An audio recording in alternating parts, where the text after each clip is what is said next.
WEF's 15-minute cities of the Great Reset. Cities of 15 minutes, or should we say, as far as you can throw a ball, whatever. The idea of a 15-minute city in which residents live within a short walking or cycling distance of all their daily needs was embraced by many mayors around the world during the global pandemic as a central planning principle. But there are risks in applying a model designed in Europe to many Northern American cities, suburban experts warn. Transplanting the 15-minute city model across the Atlantic could be hypothetical and colonial, Toronto-based urban planner and thinker Jay Pitter said at CityLab 2021 conference hosted by Bloomberg Philanthropies and the Aspen Institute. On the surface, these are 15-minute neighborhoods and they may sound pleasant and convenient, but there is a compulsion advantage. The basic concept of a 15-minute city is not really a city at all. It's an enclave, a ghetto, and a subdivision. Globalists like to pitch their 15-minute cities as for people, the environment, and the greater good. However, Hopkins warns that these claims are nothing more than a way to control people. Furthermore, these restrictions come from high-ranking politicians and wealthy institutions that don't plan. They don't play by their own rules, and it was only after the COVID lockdowns that the previously unthinkable idea of confining people to their local areas for the greater good took hold. So where did this idea of the 15-minute city come from? The answer? From an unholy mix of the British Labour Party, the American plutocracy, the United Nations, and French academia. The concept of the 15-minute city was born with the C40, chaired today by London Mayor Sadiq Khan. C40 builds itself as a network of mayors from nearly 100 of the world's leading cities working together to deliver the urgent action needed now to tackle the climate crisis. A central role in the birth of the plan was played by another former Mayor of London, Ken Livingstone. Livingstone was often clear in his anti-car ideology. In 1999, shortly before he became mayor, Livingstone famously said, "I hate cars. If I ever get power again, I will ban everything," he said. Brits protest 15-minute cities where they will become prisoners of the state. To further take control of people's lives, globalists promote the false idea that these cities will save the planet, quote unquote, and help all of humanity. 15-minute cities are popping up everywhere, and the World Economic Forum is widely excited about them. Last year, it was announced that Paris, France, would become a 15-minute city, and now the British city of Oxford is next. However, the outraged British fight back. As previously reported on Rare Foundation USA, the City Council announced it will divide Oxford into 15-minute neighborhoods, or 15-minute small towns that are designated as greener, cleaner, and safer. So what does that give us an imagination? We imagine that means that in order to leave that city to go to another 15-minute city nearby, you have to have a special permit. Doesn't that sound something like China? Ugh. Now, on the contrary, it's nothing more than a way to restrict, coerce, fine, punish, monitor, and restrict the fundamental right of free movement or of the residents. For example, residents are not allowed to leave their town. That is a 15-minute drive away more than the prescribed number of times a year. Otherwise, a fine will be imposed. In addition, the government will monitor and control every movement through smartphones and facial recognition technology. Climate lockdown. The concept of the 15-minute city is central to the United Nations 2030 agenda and its net zero green agenda. The World Economic Forum is also promoting this new idea. Oxford, which has declared a climate emergency, hopes the 15-minute cities will help achieve the Council's vision of a net zero carbon Oxford by 2040. As early as 2024, Oxford plans to impose climate lockdowns on residents to help achieve the Council's vision. In other words, stay home, don't go anywhere. You can walk maybe or use your bicycle And then I wouldn't be surprised if if using your bicycle, they have to count your CO2 emission, because you're huffing and puffing away as you're riding your bicycle to get somewhere. This is ridiculous. Now, the idea of the 15-minute city is also critical to the United Nations Agenda 230, and it's no surprise that the World Economic Forum is also promoting this idea. Oxford will be divided into 6 zones to save the planet from global warming. Electronic fences are being installed on access roads to ensure residents stay within their zone. That's ridiculous.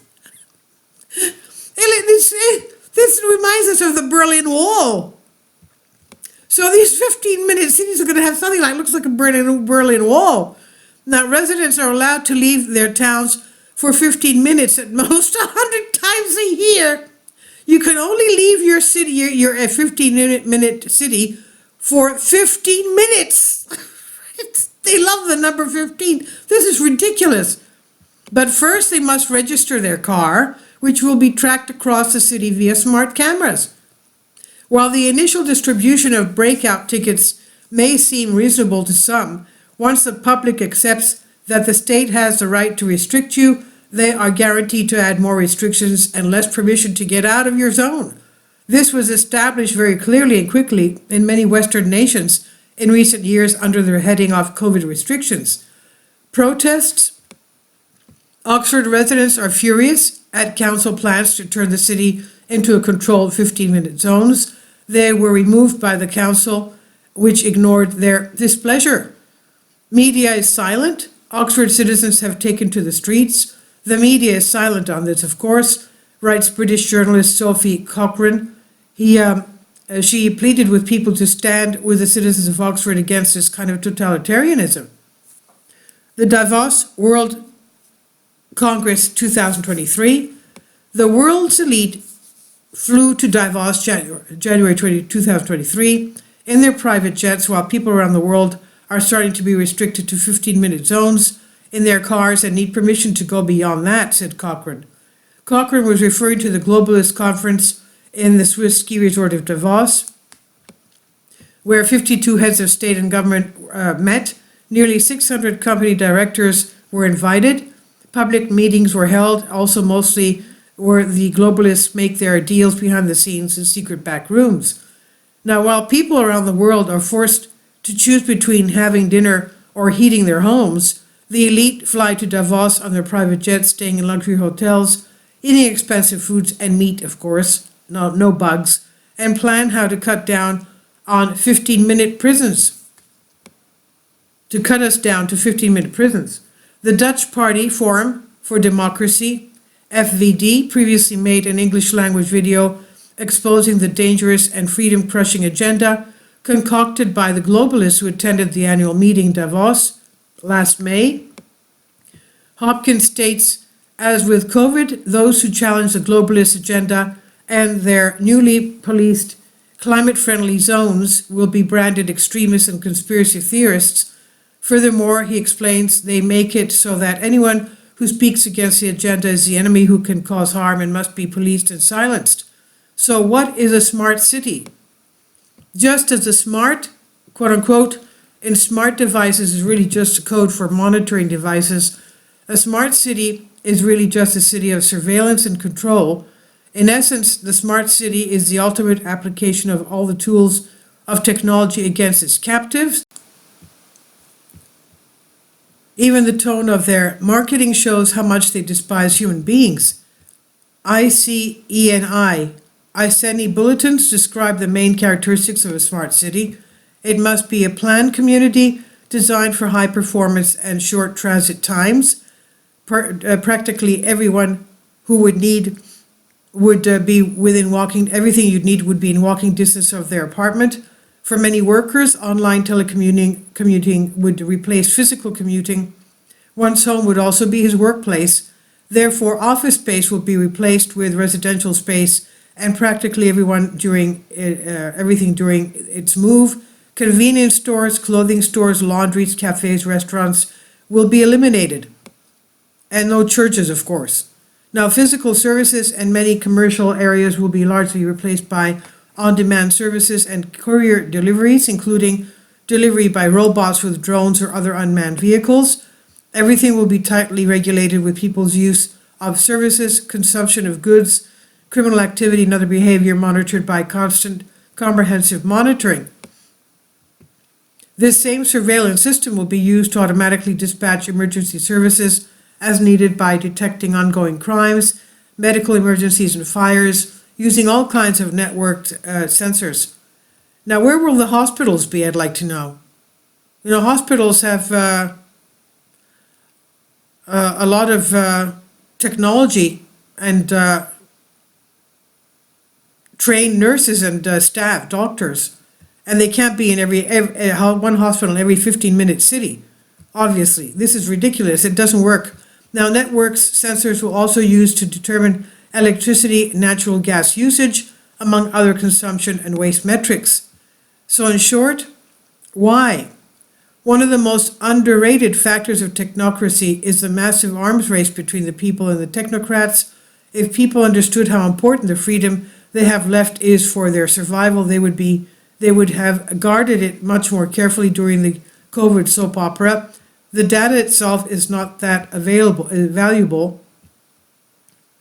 It's the ability to harness them for power and control that has fueled the continued erosion of privacy in people's lives. In many ways, people choose to trade their privacy for convenience, but there are powerful incentives that tip the scales. The smart city is marketed for the convenience of its residents, but that could not be farther from the truth. Smart cities are built to effectively monitor and control all aspects of people's lives. There are enormous challenges in trying to monitor and control everything, every detail in life. There are only two ways to solve the problem. One, build more computing power, storage, and bandwidth with more energy, resource, and management costs. Two, simplify the problem by limiting people's freedom. There are limits to how far you can go with number one. Managing increasing complexity can become impossible. Energy is also likely to be very tight for the foreseeable future. You only need a convenient pretext to get the audience under your control to follow number two. Don't have the math to store and account for everything: attending social events, visiting family, and commuting. Just stop them circulating. Can't you easily build the infrastructure to listen to everyone, everywhere, all the time? Just push them to digital platforms you control. Don't you want things like human understanding, mercy, or charity to soften your harsh enforcement mechanisms? Just use machines to execute the commands. Tired of holding managers accountable for decisions that affect people? Pervert the automatic system and claim it's for the greater good. There are all kinds of optimizations you can make when you decide to gain complete top-down control and develop powerful mechanisms to silence and discredit any dissent. This is why smart cities will resemble all the worst aspects of corporate cities. For a smart city, you are not human. You have no rights. You cannot own property. Your activities are not limited in terms of money, but in terms of permission. All your activities are continuously monitored by the system, and the system has the ability to intervene at any time. For smart city management, you are an animal that carries a tool and represents you in the system. If carrying the tool is too heavy, it can be implanted. Yes, the smartphone acts as a digital identity. Your phone number and or IMEI is enough to uniquely identify you in all kinds of situations. This is by Terra Papers, and I've translated this for you from a Greek article. Please leave your comments, and thank you for your support. Kindly support my Patreon account. The daily posts are 5 videos daily, and they are totally different from what I have on my YouTube channel. Thank you so much for your support, and that you find all my content so interesting. You'll find the Patreon account details in the description box